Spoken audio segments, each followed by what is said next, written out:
Hello there. Welcome to another kitchen reading. I want to say thank you to everyone who has been coming and listening. Thank you to those who have been braving the Yeshua readings. I know that the poetry, especially this type of poetry, is not so easy to take in. It was a very different experience for me writing it and a surprise to me. So thank you very much. And thank you to those who have also been tuning into my blog post readings. Okay, now that has all been said, we are doing chapter 7 of Things I Would Have Told My Children If I Had Them. This chapter is called My Professional Life is Personal to Me. I found my way to the human development, human rights field without the expected academic qualifications, without a plan. I ended up navigating university with my heart and finished with a B minus average and a Bachelor of Arts in philosophy and sociology. No honors roll, no options for graduate programs. The rest of my journey, I navigated with my passion for human rights, for the planet, and the feeling of purpose I had as a child. No one who was in my life at the time knew what would become of me with such a general degree and at such a basic and, well, unimpressive level of academic achievement. How to find the right job, preparing for the world of work. All of these are extensively written on. What is the right way to do your CV? How many pages should it be? There are pages upon pages on the right and wrong of CV writing. I applied at cafes, music stores, all manner of places that didn't think I was good enough. I eventually got to work at a home to care for persons who were differently abled, mentally and physically.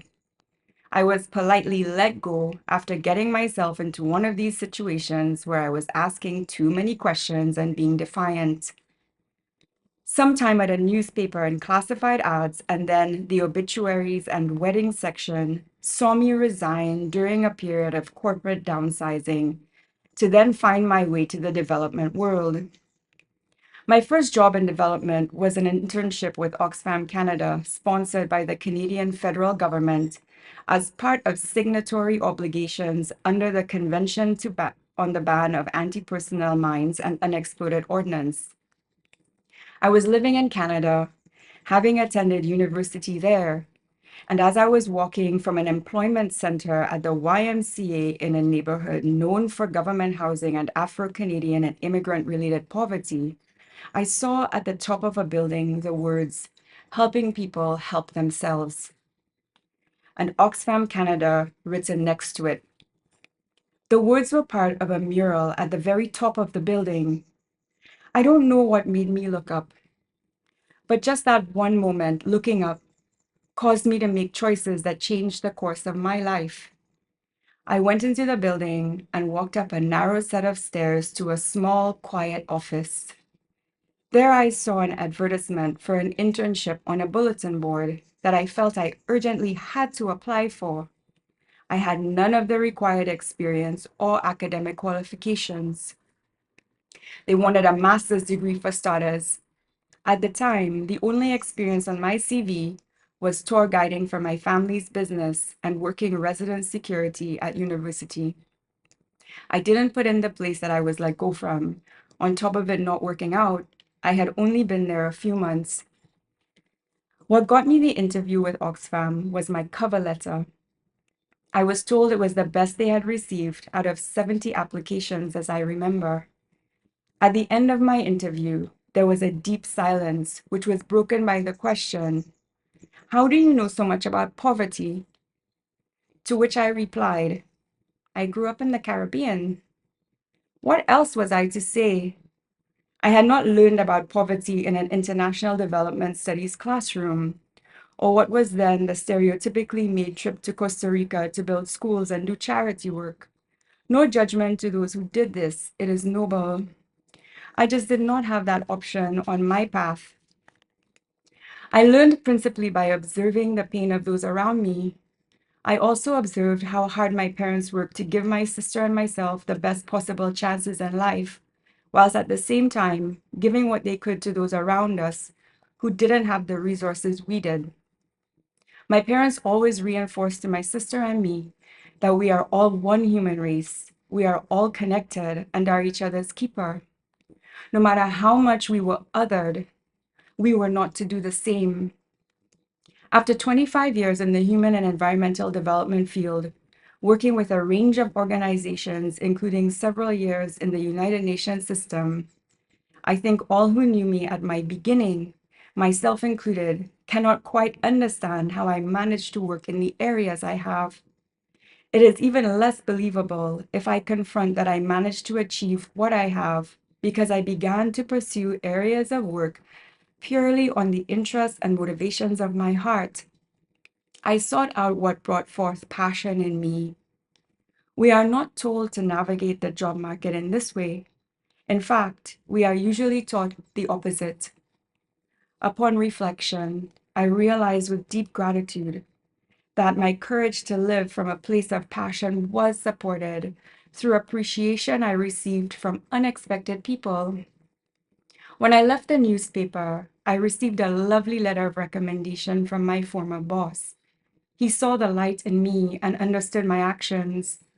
I wouldn't go into the details here, but I had written a letter of resignation that reflected very honestly what I experienced and how I saw others impacted by our work environment.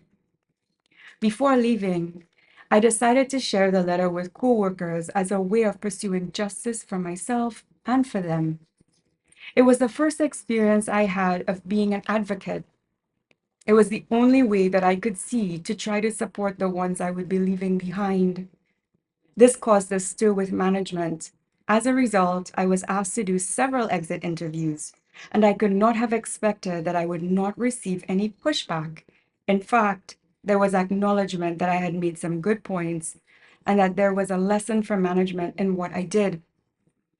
It didn't change anything, however. The process continued as it had been. This was my first real-world lesson that even when people in positions of power see how they can do things differently, and more importantly, that they should do things differently for the well-being of those in their care, they do not always feel empowered to foster change. They will often maintain their positions even while seeing the harm it causes. I was 20 years old, and I'm grateful I had the opportunity to learn such a critical lesson so early in my adult life. My professional life has always been personal to me. In the beginning, I often had to ask others to give me a chance and had to hold steadfast to myself. I doubted often. I was often afraid. I often felt I was a fraud and struggled against the pull of imposter syndrome. I doubted that I could ever be capable, far less exceptional, because I didn't come with the academic qualifications and experiences social norms dictated as the prerequisites for intelligence, competency, and brilliance.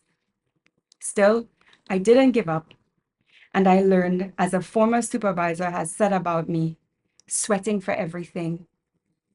Here and now, I sit on a precipice, knowing that the institutions that I had put my faith in and worked so hard for such long hours, are themselves a big part of the challenges we face as people and planet.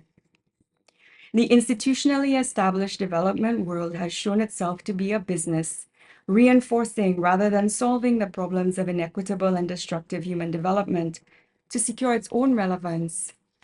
I have witnessed and experienced dishonesty, corruption, and psychological abuse. I was told in a meeting by a higher up once that human rights aren't sexy, Cherise. The NGOs will take care of that.